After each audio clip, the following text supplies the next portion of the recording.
I have a very simple jig to make picture frames. Now, picture frames can be a little bit challenging to be able to measure and get accurate. So I've done away with all of the math, and I have this simple jig that takes care of all of it. It's used on the table saw. Now, in my opinion, I think this is the best jig to be able to make the picture frames with. It's simple, it's accurate, it's safe, and most importantly, it does away with all the math. Now, I've had this jig for about 10-12 years and used it to make hundreds of picture frames, and it's worked extremely well. And quite frankly, I should have shown this to you a long time ago on being able to see just how easy it is to make the picture frames. So I have to say, better late than never.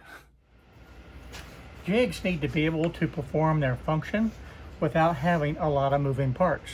So this jig actually only has one moving part, which is a stop block to be able to set up very accurate measurements to be able to cut the exact size frame that you need. Jigs do not need to be complicated at all, and they can be made out of virtually any material at all. In fact, this one was made out of material that came from another project, and that's why you see all these different holes. So you can recycle the material and make some very useful jigs in the shop. As far as this ruler that I have on here, very inexpensive. Do not waste your money buying a framing square and cutting a framing square. It's not necessary. This is just a spacer to be able to cut the first 45, and you're going to have the material running long out this side. It's not being cut to length. The only side that you need to have accurate cutting to length is this side, and we have the ruler on here. 1/8 inch measurement is close enough for any type of frame that you need to be able to make.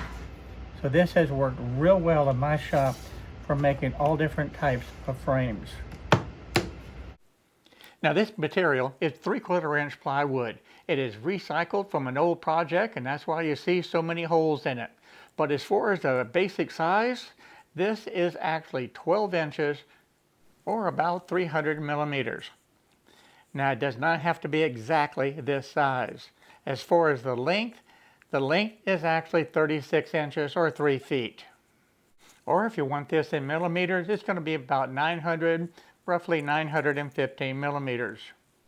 Now, it does not have to be this exact size. You can make it basically any size that you want. This does work real well for the picture frames that I do. For this second board, the measurements of this is about 5 3/4 inches, and as far as the length, it's about 29 3/4. Again, it does not have to be this exact size. Now that leaves roughly 6.5 inches of area all the way around this jig.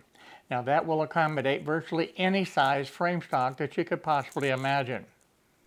Now I bought this ruler that was about 4 feet long. Now this is just a very inexpensive aluminum straight edge. You do not need to purchase a framing square. Do not waste your money buying an expensive framing square. This simple straight edge is all that's necessary. Now the only thing that I needed to buy was this long ruler. Now this is similar, but this is really not wide enough. I wanted one that was wider, and this one actually is about 1.5 inches wide, and that has worked real well. Don't buy a narrow one. It's going to be a little bit more difficult to be able to work with. This is aluminum, and it's easy to be able to cut with any of the tools that you have in the shop. Now I have used this for many different frames, but this piece of material right here is an 1/8 inch masonite. You can use anything that you want to, but an 1/8 inch has worked real well. And basically what I'm doing is just raising up this ruler just a little bit so it's off of the bed of the jig. So if you look at the left side of this tooth, and if I measure over, starting at that 1 inch line, that will come right to the edge of that tooth. And that's what I'm looking for. That will give me a very accurate cut when I measure this. So it does not have to be all the way up and touch the blade. So I left a little space there, but I set this up so that it's very accurate, measuring from right there at that 1-inch line over to the edge of the blade. Perfect alignment.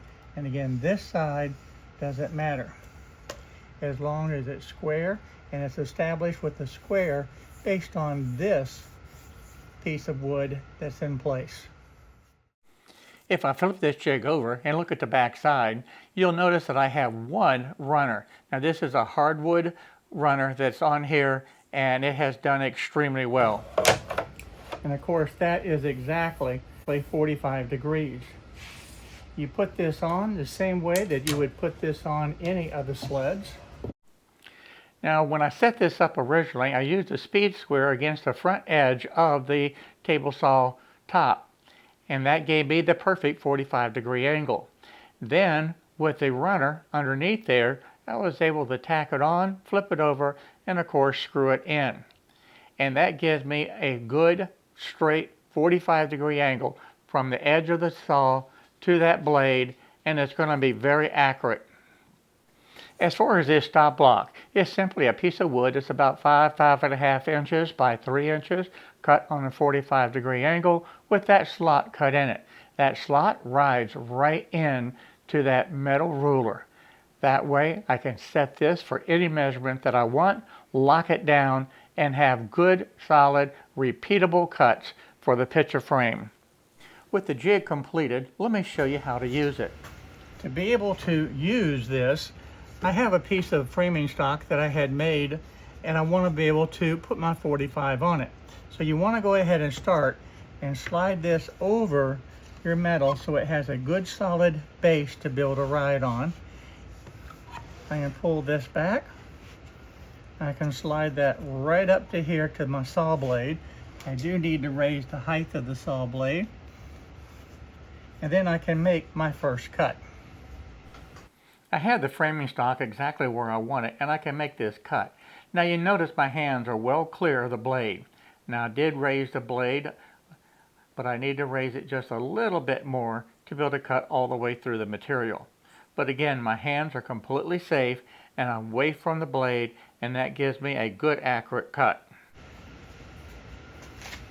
Well, that will give you a perfect 45-degree cut on this frame stock. Now we need to decide how long this needs to be. When I'm cutting the framing stock, I'll cut all of the pieces with this side first. That gives the 45-degree angle on all of the different pieces, and the only thing that's left is to be able to cut them actually to the proper length. And of course, on this left side, there are no measurements at all. They are just not needed. Now I can take and put this stock over onto the right side of this picture frame jig, and now I can actually cut this piece to length. So how do you actually measure a picture frame stock to get the actual measurement needed for your artwork? When you're measuring frames, you can't measure from here or from here. You actually have to measure from this point to be able to get the size of the frame. And that's the beauty of this jig. So with that thought in mind, measuring from this point, if I wanted to make a frame that was 20 inches, all I would need to do is slide it down to the 20-inch line. Now when I make frames, I like to make them just slightly larger, because oftentimes if I have a piece of glass that's already pre-cut and it's exactly 16 by 20, I need to have that just a little bit larger. So I can measure that right there. There's no other measurements. This will slide in, come right down to that point, and then lock in place. And now this is a repeatable cut for as many frames as I want to be able to cut. With the measurements done, it's now time to cut this piece. Now I'm going to cut this 20 inches, or actually it's about 20 1/8 of an inch.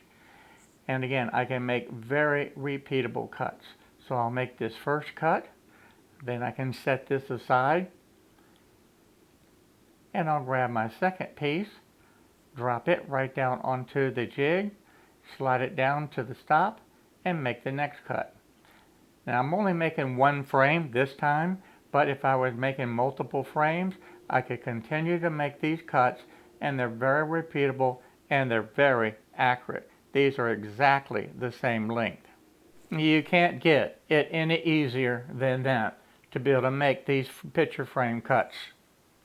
Now the last two pieces that I need to be able to cut to complete the picture frame are the pieces that I had as a cutoff. So I need to cut the 45-degree angle again with the two leftover pieces, and then I'll be ready to cut these two to length. So hopefully you can see just how easy it is to be able to use this jig to cut the picture frames. It takes literally all of the hard work out of it. And if you ever made picture frames before and you didn't have a jig similar to this, you know exactly what I'm talking about. It was not an easy process. And now I'll change and set this up for this side. And all I have to do is just slide this down. And we're going to make it right there. Slide that in place, lock it in place, and now I can cut the other two sides of the frame. And because I have the stop block in place, I can do these cuts one right after the other, and there's no additional measurements needed. So this will give me the perfect measurements, the perfect square, and it'll actually result in the perfect joint. So without making any difficult measurements, I have the exact size frame that I need that I can now glue together. I have two ways that I can actually glue this together. I have a banding type clamp that I can clamp all four corners at once, or I can use the vise that I have and glue one joint at a time. And I think what I'm going to do is actually use the clamp and do one joint at a time. But I do want to put plenty of glue on this. This particular clamp is made specifically for picture frames. It's exactly 90 degrees, and I can glue these pieces in. And if there was any variation where this was not a 90-degree angle, then it would show. And if you look at this, you can see that this joint is absolutely perfect. I like to use plenty of glue because after all, you are gluing this on the end grain. I can always wipe off the excess, and in addition to that, I will take a little blade and scrape off the excess glue right down into the tight joints. Now it really doesn't matter if you're making your own frames like this, or if you have a pre-finished store-bought type of a frame stock. Either way, this method works exactly the same way. These joints are absolutely perfect. I want to give you a good close-up of the joints, and they look really, really good. Now this frame stock actually is quite old, and it's been around the shop for a long time. It's a little bit beat up, but once I get this cleaned up, I'm going to paint this frame, and I think it'll turn out really pretty. So thanks a lot for watching this short video on how I actually built this picture frame jig. Very effective, very useful in the shop, and if you need to make picture frames, this tool is pretty much indispensable. You need to be able to make one of these. So if you like this video, by all means, give me a thumbs up, and don't forget to hit that little subscribe bell down below, and give me a comment. What type of jig that you're using to be able to make your picture frames? Is it something like this, or are you using something different? I would love to be able to hear from you, and I do read each and every comment that's left in the comment section. And by the way, go ahead and check out these videos up here for other useful tips in the shop that I think you'll find very useful. So for now, I'll say bye-bye to everyone, and I'll see you real soon in the next video.